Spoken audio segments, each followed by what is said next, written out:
Imagine you've spent 5 years building something from nothing. Late nights, missed weekends, every dollar, every hour poured into one dream. Now imagine coming in one Monday morning and realizing your business partner of 5 years has been systematically draining your accounts, signing deals behind your back, and was already 3 months into launching the exact same business without you. This isn't a hypothetical. This happened, and what came next will show you exactly what calculated betrayal looks like and how the human mind engineers it. Let's call him Marco, and let's call his partner, the one being betrayed, Daniel. They met in college, 2 business students who shared the same vision: build a logistics company that could compete with the big players. They shook hands on it, drew up a partnership agreement, and for the first 3 years, it worked beautifully. Daniel was the operations guy, the one who made sure shipments moved on time, that clients were happy, that the systems ran clean. Marco was the face, the closer, the one who walked into rooms and made people want to sign contracts. They needed each other, or so Daniel thought. Around year 4, small things started to feel off. Marco started taking calls outside, began handling certain client accounts personally, said it was to lighten Daniel's load, said Daniel deserved to focus on what he was good at. What Daniel didn't know was that Marco had already incorporated a new company, same industry, similar name, under a shell company registered to his girlfriend's address. He had been quietly poaching their top 3 clients, promising lower rates, assuring them the transition would be seamless. He had copied their entire client database, their pricing models, their supplier contacts, and the money. Over 18 months, Marco had been routing small amounts, just under the threshold that would trigger alerts, into a separate account. $2,000 here, $1,500 there. By the time Daniel found out, it was over $400,000. It was an accidental CC on an email. A supplier wrote to both teams, not realizing Daniel didn't know there were 2 teams. That one mistake unraveled everything. Daniel didn't confront Marco immediately. He spent 2 weeks quietly gathering evidence, forwarding emails, photographing documents, pulling bank records. When he finally sat Marco down, Marco smiled. "You were always too slow," Marco said. "I outgrew this." So, what exactly happened here psychologically? Because this wasn't a snap decision. This was a campaign. And understanding how it works is how you protect yourself. Psychologists describe the dark triad as a combination of narcissism, Machiavellianism, and psychopathy. People high in these traits are capable of long-term deception because they genuinely don't process guilt the way most people do. Marco didn't feel bad about what he was doing. He felt justified. In his mind, he was simply taking what he deserved. But here's what makes this more insidious. Marco didn't just steal from Daniel.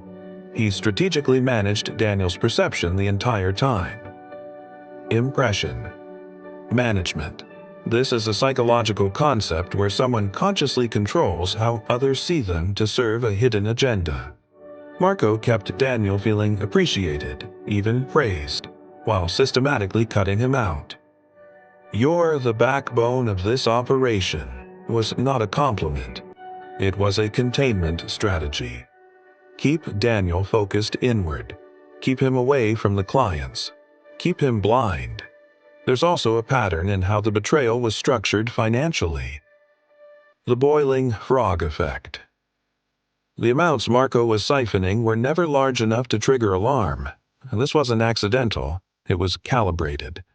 Research in fraud psychology shows that long-term embezzlers often instinctively stay below noticeability thresholds.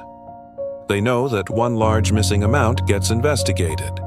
Many small ones become noise, and the exit strategy, launching a competing company while still inside the partnership, has a name in behavioral economics: strategic defection. In game theory, defection means choosing personal gain over cooperation. Strategic defection is when someone plans their exit while maintaining the appearance of cooperation, extracting maximum value from the relationship right up until the moment they no longer need it.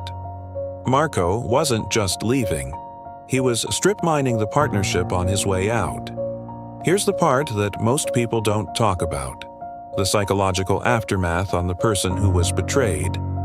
Daniel described the experience as a kind of cognitive dissonance. He kept replaying moments, conversations, decisions, milestones they hit together, trying to identify when the real Marco ended and the calculated Marco began. That question, experts say, is one of the most damaging parts of betrayal by someone you trusted completely, because the brain struggles to reconcile two contradictory versions of the same person. Betrayal Trauma Theory. Developed by psychologist Jennifer Freed, betrayal trauma describes the specific psychological injury caused when someone we depend on violates our trust. Unlike stranger-inflicted harm, betrayal by a close partner attacks our model of the world, our ability to judge character, to trust our own instincts. Many people describe it as feeling stupid, even when they did nothing wrong. Daniel spent 3 months in what he calls evidence mode. He filed a case. He won. Marco's new company folded within a year. The clients he poached came back, one by one, because it turned out they didn't just want the deals Marco promised. They wanted Daniel's reliability. But the more important part of Daniel's story isn't the legal victory. It's what he did with the psychological damage. He got a therapist who specialized in business trauma. Yes, that's a real specialty. He rebuilt his partnership structures with contractual protections that most small business owners never bother with. IP clauses, clawback provisions, dual signature requirements on accounts above a certain threshold. He stopped assuming that shared history meant shared values. The lesson: loyalty is shown over time, not declared up front. Marco told me he was loyal every single week for 5 years. Not once did that match his behavior when the stakes got high enough.